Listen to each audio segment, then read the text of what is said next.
Monday night at 7 on Channel 11. There are so many people out there that have had credit problems in the past for legitimate reasons. They might have been temporarily unemployed, or they might have had some serious medical problems years ago, and consequently their credit suffered because of it. Does that mean they should never get a second mortgage loan or qualify for a second mortgage loan again? We'll make loans like that each and every day. 1-800-CHAMPION. It's the only number you'll ever have to remember for all your second mortgage needs. When your bank says no, Champion says yes. I'm starved. Me too. Let's call for a pizza. No.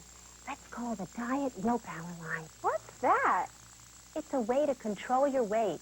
It's a powerful message delivered by nationally famous Bert Tannen, a certified master hypnotherapist. You've seen him on TV shows, including Good Morning America. Whenever I feel hungry and before each meal, I call and my hunger goes away. It's like a miracle. Even my doctor is happy with my weight reduction. Let's phone now. The total call is less than the cost of a pizza. You're right. I need positive reinforcement. It's easy. The message tells you how to turn off hunger. If you feel the desire to eat, just call. It's like having a friend giving you willpower. The message reveals a secret hunger-stopping technique. Let's call now.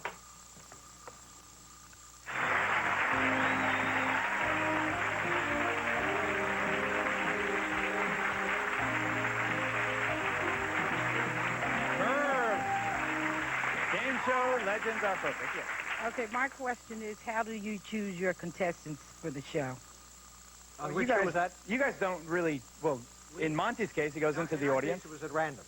Just goes in and people, outrageous-looking people. Now, Gene, in your case, the producers just book them, or? No, we had somebody who did book the civilians you're talking about. The civilians? The Earth people. Yes. And they had to do a little test because a lot of people, dumb as that little game was, a lot of people couldn't play it. So they had to bring them in and test them. And is it fair to say that there were some of the celebrity contestants who became celebrities just by their appearance on your show? I think so, yes. George Bush. Right, that's one. And Dick Dawson would be another. And Charles Nelson Reilly, I think, you know, we used to sit around between tapings during our dinner break and drink a little vino and have something to eat. And Charles characterized the whole experience so perfectly when he said one day, "This is not a job, this is a social engagement." And he was right. Oh, hold it, wait. Charles Nelson Reilly, did you really say that? Sure, because he's my friend for 35 years. Charles Nelson Reilly joined us. Charles! Now, why was he your friend for so long? Is he your friend? We started in radio together, but what the audience hire, Waldo, you know, you're more fun than the 4 o'clock news used to be here. Oh, thank you. You mean a lot to us out here. Thank you, Charles. I was on Broadway in Bye Bye Birdie. I had a part originally in 1960 with Dick Van Dyke and Cheetah Rivera, and what most people don't know is Gene Rayburn replaced Dick Van Dyke and sang and danced, and he was great on Broadway for a year in the leading role. And I saw Charles do the part because when I was getting ready to go into that show, I had to go see it a couple of times. And one night I went to see it when there was a tremendous snowstorm, and Dick Van Dyke couldn't get in from Long Island, and I saw Charles do it, and he was wonderful. And I'm doing this show, La Cage aux Folles now. Oh, great. Charles, I'd love to do that with you sometime. You'd be such a wonderful Alban to my George. I know, but I gotta lose 50 pounds of the beer belly and get into high heels. but I'm game for that. Listen, Geraldo. Go ahead, Charles. The thing I just wanted to say is I can't come to New York because you offered to have me come in and have a few days of fun, but I just want to thank you, but I'm working here.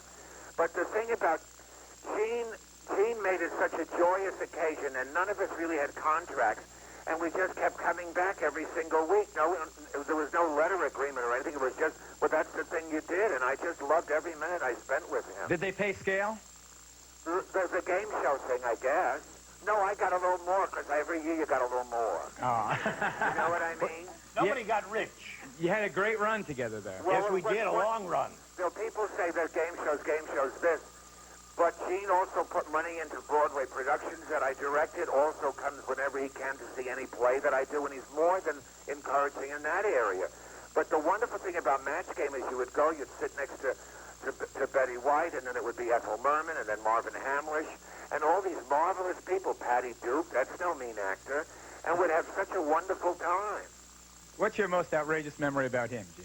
About him, Well, me? Oh, go ahead. he used to wear wonderful costumes, great hats, big straw hats, other outrageous. I just love to see him every time. Yeah. I love you, Charles. Well, I love you, and I just hope I see you soon, and keep up the good work, and we'll talk about Kaiser Bowl. He only made one mistake, Geraldo. What's that? He said we sat around and drank vino. He drank vino, but I go for bourbon, baby. Okay, Charles Nelson Reilly. We'll be right back. Game show legends our focus today. We're going to play some Gambit and we'll some outrageous match game moments. In a moment, stay with us. It's Ridgemont High, man. The students. Sean Penn, senior waist case, the guy who put the high in high school. Gnarly. Phoebe Gates, valedictorian of love.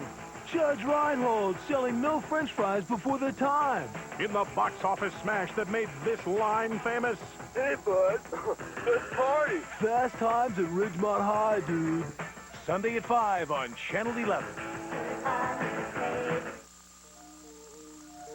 Now you can get your personal daily horoscope by phone. Astounding astrologers bring you daily horoscopes. So personal, so revealing,